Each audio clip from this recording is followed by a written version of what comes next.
I like to tell a good story, and it's a very good story. When I arrived to the cave, the kids were yet to be found. We were going up there not knowing 100% what kind of mission are we going into. Are we going in to save some kids, or are we going in to recover some bodies?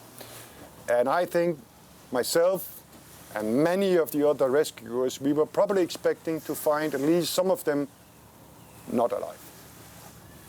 It was terrifying to think about that maybe you're going to be diving around and then the next thing you're going to bump into is a dead kid. And I am eternally happy that that was not the situation. I was part of getting the 4 first kids out, and it kind of worked pretty good.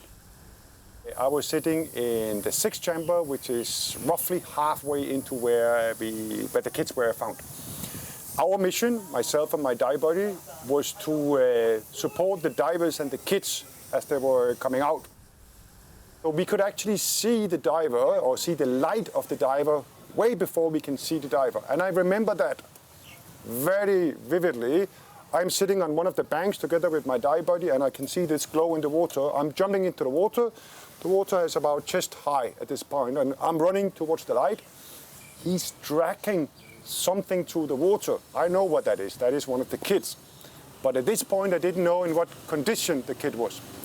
So I still remember coming around, and he's coming up, and I can see the bubbles are escaping from the kid's mask and equipment, which indicates to me that the kid is breathing.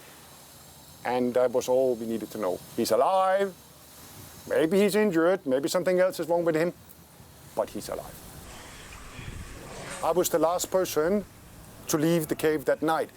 At this point, all the kids have already been evacuated to the hospital and was under treatment. I still remember coming into the 3rd chamber, which is where the diving ends. I remember one of the American divers just said to me, "Ivan, they're all fine, they're all alive." And while I thought they were, because I saw all the 4 divers a few hours earlier, I didn't know. And it was fantastic to get the good news that, yeah, they're fine. I don't feel like a hero.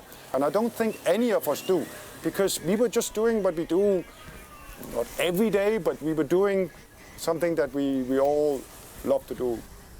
If you got a phone call tomorrow saying there were 13 more kids trapped in another cave, would you go again? Sure, 100%. Yes, I would go again.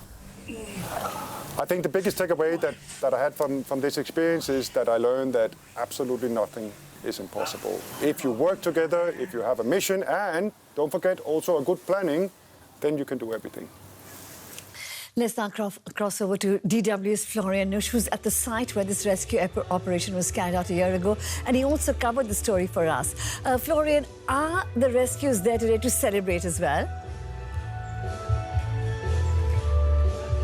Well, Ivan, that we have just seen in the report, is not here. Not many of the international rescuers are here.